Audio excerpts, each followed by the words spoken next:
But you know, I work with teenagers that are addicted to internet. When I see them, they can't look at my eyes, and they sit like this the whole time because they're so used to. I think we're raising an entire generation of those people who don't know how to interact with real humans. They much more relate to the screen. Yeah. And that's frightening. Yeah. Are they? Do you make them aware that this is abnormal behavior, or are they aware that they've gone too far?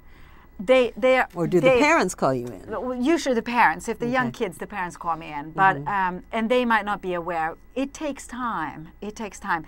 But just human contact, you know, just being with a human being that actually cares and that sees and hears you, it changes people. You know, even children, you know, they need love like we do. So have someone like I'm saying that wrong all the time now, a coach in your life. Coach, she is a coach, not a couch, yes. I see myself, I guess, like to have that, a person, being a teenager and having a person that really truly believes in you and sees and hears you. Well, I think that that's part of the secret and the beauty of coaching. It's that people listen to other people, and it's like a lot of people, we take that for granted, but a lot of people don't have anyone who could listen to them. Right. So it's, and it's ask questions. Yes. And they're all about you, not about me. So it's, and I do give of myself when I have clients, and I think that for me in my addiction coaching, I think that's important that I also give of myself. But yeah, I mean, it's such a fantastic niche to work in, and to see people blossom is just fantastic. Well, tell me a little bit, like you mentioned aftercare or transitional, you know, what are some of the elements of that? What is a part of, because I know I'm letting a little cat out of the bag, just a tiny cat, little kitty, that she's working on a program actually. And so what are some of the elements of your program that? Well, so some of the elements are, like I said before, is that when you get out and you come back to your life again, you get back to your same family, your same working situation, your same friends, people, places, and things, right? And for most people, it's very hard to change, you know? So what you're getting back to when you're coming back to me is the whole package. Like I'll come and see you in rehab, let's say, this program I'm working on, and make sure that I know what your needs are. You might want to start working out. You might want to start taking care of your financial situation. You might want to have a therapy with your wife or your husband, maybe even your children. Maybe you need to make amends. You know, even your friends. Maybe you actually have to move, because it's too overwhelming to live in the same place. So there are a lot of little things or big things that you have to put together. And what I'm working with too is people that are either, you know, they're too well known. So they don't want to go to a 12-step program because they're too scared of their anonymity. So I work with them in a close, you know, comfort zone for them. So it's a whole package. It's not just me. It's a whole package of a cushion, safety when you come back from rehab, or come back from just waking up and knowing that you have a problem. So what you're doing, and that's kind of like what I did with the geriatric care business, is you're going in and you're assessing what they need, and then you're getting it all together for them and helping them get what they need. That's right. That is an amazing service. Is anyone else doing that? Not that I know. Not that I know, but Really?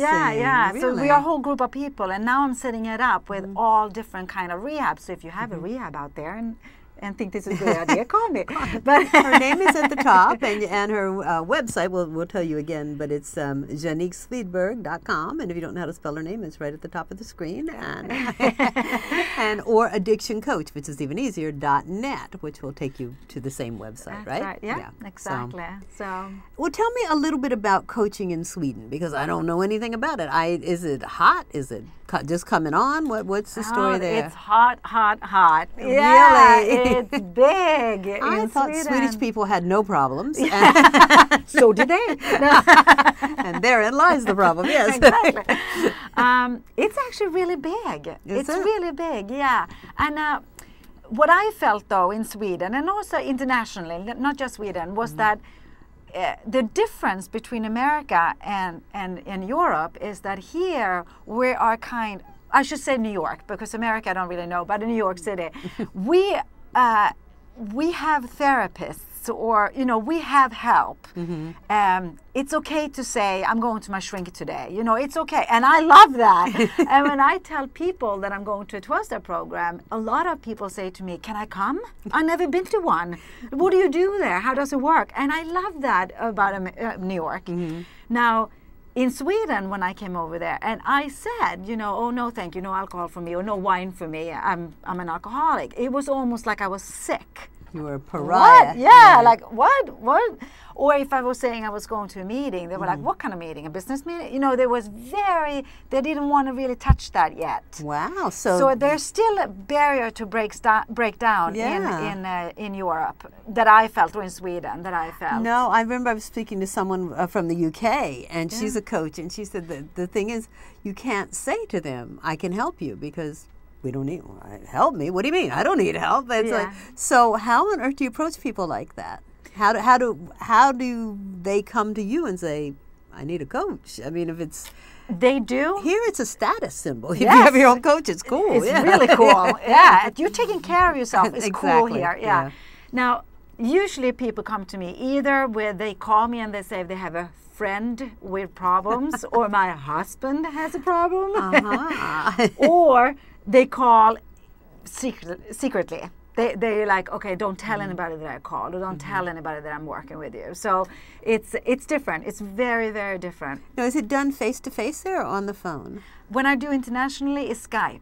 Oh, of course. I really like Skype because I can see you. Yes, but I do a lot of telephone. Face-to-face. Yeah. I do a lot of telephone too, because busy people too, they call you at lunch or something. Right. But I love Skype, and I love to meet people, to actually see them and have the energy between two people. Right. Because I know I was speaking to a friend that I have in Israel, and she was saying coaching's hot there too. We always think America's first, and we're not. Sometimes we are, but not in this. And she said it's all done face-to-face there, and they don't understand how we do it on the phone, and they do it at Starbucks. So, that confidentiality thing that you're saying is so important. Obviously, isn't that important in Israel? Here, we're crazy about confidentiality, so even if you're on the phone, we're not going to tell anybody. But so it's mostly, if you were over there, would you be doing face-to-face probably? Depending on the clients, but I like doing face-to-face. Yeah, I like to offer both options too. I do too. And I have clients that we walk in Central Park and talk. Yeah. Now, I haven't had anyone yet that sit at Starbucks, but who knows? But I have people walking and talking. Some people like to move when they talk. Yeah, some people have to move. Now, and I think the Starbucks thing is it's a meeting place. Whereas in New York, there's a million places you can meet, which is Central Park is one of them. And walking along. So what are your plans with this aftercare program? And I know you're going to keep doing your regular coaching stuff too, but what are your plans with that? What do you foresee the future being for? Oh, my big plans. The big plan. Yeah. My big plans are that to work with every single rehab out there, if I can. Wow. Even internationally, to set up transitional care. And to have coaches work with people when they get back from rehab. That's really my big vision to do, and I think that will happen because I feel the need, and people that I do work with now, rehabs that I do work with, they tell me like, what do we do before you, or before your program. Right. So that's really, and I really do want to work with just changing the whole view of addiction. That it's not just alcohol, heroin, cocaine, that it is substance so abuse, huge. Destructive behavior, that we're not taking care of it. We're using something else. So to just wake up the world, I don't know, help it.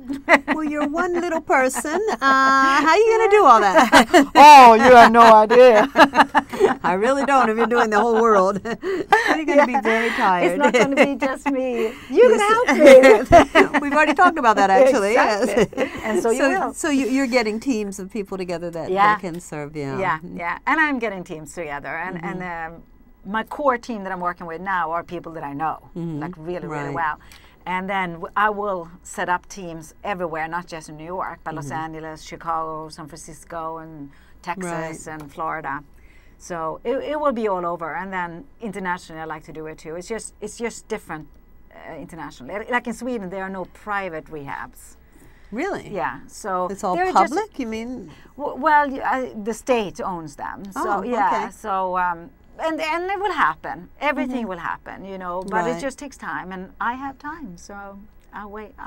I'll work with people everywhere. Well, let's tell them that your website is the name at the top, JaniqueSvedberg.com or addictioncoach.net, and if you tune in, type in whatever, you're going to find a blog. Yeah. And you cover all these things that we've been talking about, right? Yeah. And you can also find her on Facebook, where she does little motivational things. Do you do it once a day? I think I do more than once a day. I was being polite. No. At least once a day. Sometimes we have Laurie coming in and being like, I agree. Yes, or we're going to have fun tonight, or something like that. Yeah. But, okay, so you can, she's not hiding. I'm not hiding at all. You can find me. Just write down my name. She's a little busy, but she's not hiding. And I know that tomorrow you're off to present your program somewhere, which is so exciting. Really big and famous yeah, but we don't want to jinx it, so we're just going to, you can all cross your fingers and hope for the best. If not, I have a feeling she'll be taking care of something else. Yeah. But so in the last 2 minutes that we have, what is it that people need to know about addiction? And I love that you say that it's not just, cigarettes and heroin and it's what is it about the repetitive behavior? What is you can crack the code in 2 minutes or less. Okay. But okay, maybe that works. We're going to see about that. Right. But what should they know? And would you recommend that someone like me I've been addicted to cigarettes, but I'm not going to count that, who hasn't had that experience, would you recommend that they do seek out a specialist in that area? Simply because like you said, you were there. Right. Yeah. I mean, if you have a problem, or you think that someone in your family or friends has a problem, call me or someone that you trust that has been through it. Right. Someone has been through what that person is going through. Also understand that addiction is also in your family. So if you have if you have someone in your family, grandfather or grandmother or someone in your family that has been addicted, your children or you yourself, the chances are better. Absolutely. So you've passed on something. If not a gene, you've passed on at least the behavior. It's actually a gene. Is it a gene? So so you have that in you. So just be careful. Be aware of what you're doing. Just be aware. Yeah. Well, that's interesting. Now I'm going to ask this question: is there such a thing as preventive coaching for addiction? Yes, absolutely. Really? Absolutely. Oh, well, and there are prevention for drugs and alcohol. And I think education is really the key word. In schools, better programs should be set up. Absolutely. And there are preventative programs out there, and hopefully this lady's going to do it. And I want to thank you so much for being on the show. Thank you, Laurie. It was fun.